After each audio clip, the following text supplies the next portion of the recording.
আসসালামু আলাইকুম, স্বাগতম জানাচ্ছি নতুন সংবাদে। আমি মোহাম্মদ কিবরিয়া। এই মুহূর্তে জানিয়ে দিব আমাদের হাতে থাকা সর্বশেষ আপডেট। শুরুতেই থাকছে আজকের প্রধান সংবাদ শিরোনাম, পরে বিস্তারিত।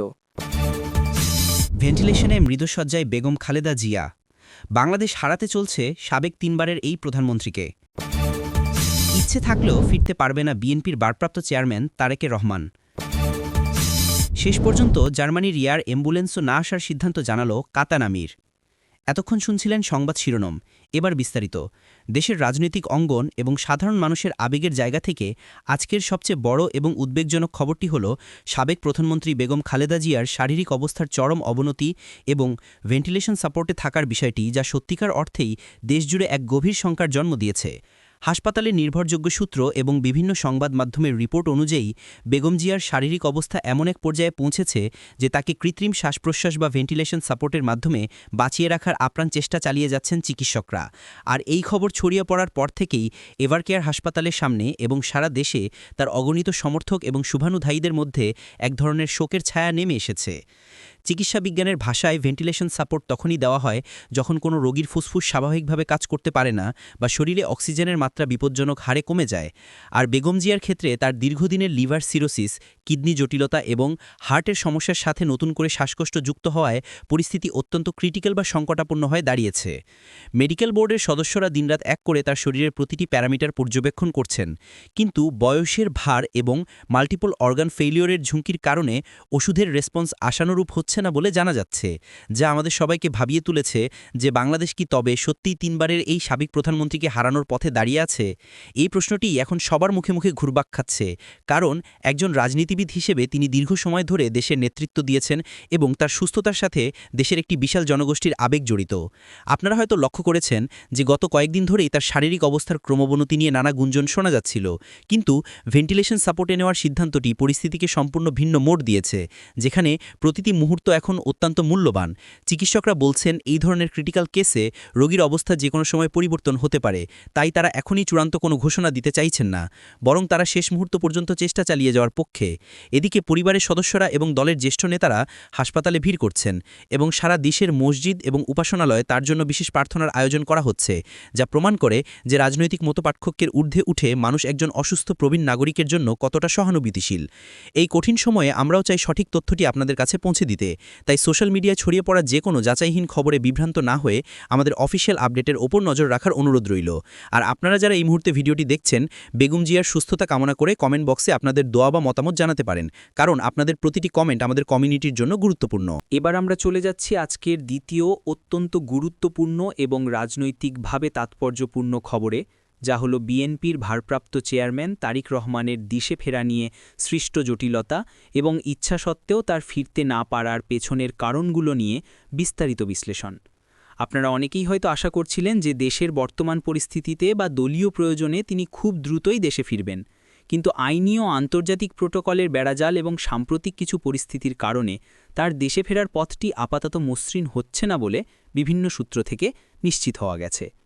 বিষয়টি শুধু তার ব্যক্তিগত ইচ্ছার ওপর নির্ভর করছে না, বরং এর সাথে জড়িয়ে আছে দীর্ঘদিনের আইনি প্রক্রিয়া, পাসপোর্টের স্ট্যাটাস এবং আন্তর্জাতিক রাজনৈতিক আশ্রয় বা অ্যাসাইলামের জটিল সমীকরণ। খবর অনুযায়ী তারেক রহমান নিজেও দেশে ফিরে দলের হাল ধরতে এবং মায়ের চিকিৎসার পাশে থাকতে মানসিকভাবে প্রস্তুত ছিলেন, কিন্তু যুক্তরাজ্যে তার অবস্থানের আইনি ভিত্তি এবং বাংলাদেশে তার বিরুদ্ধে থাকা পূর্বের মামলাগুলোর বর্তমান স্ট্যাটাস নিয়ে আইনজীবীদের মধ্যে যে পর্যালোচনা চলছে, তাতে এখনই তার ফেরাটা বেশ ঝুঁকিপূর্ণ এবং সময় সাপেক্ষ বলে মনে করা হচ্ছে।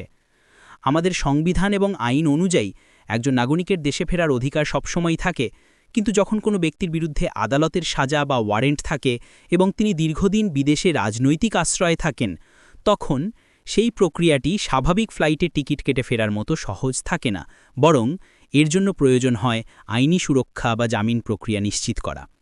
তাছাড়া দলের হাইকমান্ড এবং নীতি নির্ধারকরাও মনে করছেন যে এই মুহূর্তে তিনি দেশে ফিরলে যদি কোনো কারণে আইনি জটিলতায় আটক হন বা রাজনৈতিক পরিস্থিতির কারণে তাকে বাধার সম্মুখীন হতে হয়, তবে তা দলের জন্য হিতে বিপরীত হতে পারে, তাই তারা ধীরে চলো নীতি অনুসরণ করছেন।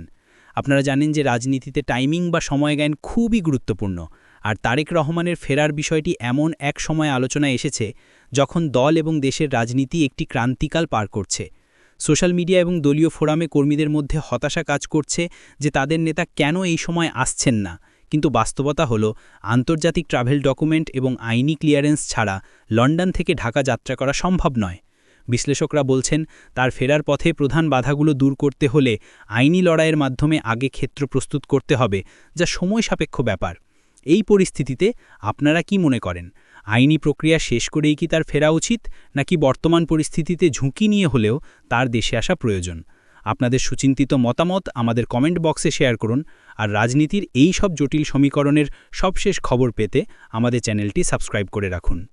আজকের সবশেষ এবং সম্ভবত সবচেয়ে হতাশাজনক খবরটি এসেছে বেগম জিয়ার উন্নত চিকিৎসার জন্য বিদেশ যাত্রা প্রসঙ্গে, যেখানে শেষ পর্যন্ত জার্মানি থেকে এয়ার অ্যাম্বুলেন্স না আসার সিদ্ধান্ত এবং কাতার আমিরের সংশ্লিষ্টতার বিষয়টি সামনে এসেছে। আপনারা জানেন যে বেগম জিয়াকে উন্নত চিকিৎসার জন্য বিদেশে নেওয়া, বিশেষ করে জার্মানি বা যুক্তরাষ্ট্রের মতো দেশে নিয়ে লিভার ট্রান্সপ্ল্যান্ট বা মাল্টিডিসিপ্লিনারি চিকিৎসা দেওয়ার জন্য দীর্ঘদিন ধরে চেষ্টা চালানো হচ্ছিল, এবং এই প্রক্রিয়ায় একটি বিশেষায়িত এয়ার অ্যাম্বুলেন্সের ব্যবস্থা করা সবচেয়ে বড় চ্যালেঞ্জ ছিল। খবর পাওয়া গিয়েছিল যে কাতার সরকারের মধ্যস্থতায় বা সহযোগিতায় জার্মানি থেকে একটি অত্যাধুনিক সুবিধাসম্পন্ন এয়ার অ্যাম্বুলেন্স আসার কথা ছিল, যা একজন ভেন্টিলেশনে থাকা রোগীকে নিরাপদে দীর্ঘ পথ পাড়ি দিতে সহায়তা করতে পারে। কিন্তু সবশেষ খবর অনুযায়ী কাতার আমিরের দপ্তর বা সংশ্লিষ্ট কর্তৃপক্ষের সিদ্ধান্তে এই প্রক্রিয়াটি বাতিল বা স্থগিত করা হয়েছে বলে জানা যাচ্ছে, যা বেগম জিয়ার পরিবারের জন্য এবং তার চিকিৎসার জন্য এক বিশাল ধাক্কা। কেন এমন সিদ্ধান্ত নেওয়া হলো তা নিয়ে কূটনৈতিক এবং চিকিৎসা মহলে নানা বিশ্লেষণ চলছে। ধারণা করা হচ্ছে যে রোগীর বর্তমান শারীরিক অবস্থা এতটাই সংকটাপন্ন যে তাকে বিমানে করে এত দীর্ঘ পথ জার্নি করানো বা আকাশে উচ্চ চাপের মধ্যে রাখা চিকিৎসাবিজ্ঞানের দৃষ্টিতে অসম্ভব বা প্রাণঘাতী হতে পারে। এয়ার অ্যাম্বুলেন্স কোম্পানিগুলো সাধারণত রোগীর স্টেবিলিটি বা স্থিতিশীলতা নিশ্চিত না হওয়া পর্যন্ত ফ্লাই করতে রাজি হয় না, কারণ মাঝপথে কোনো দুর্ঘটনা ঘটলে তার দায়ভার অনেক বড়।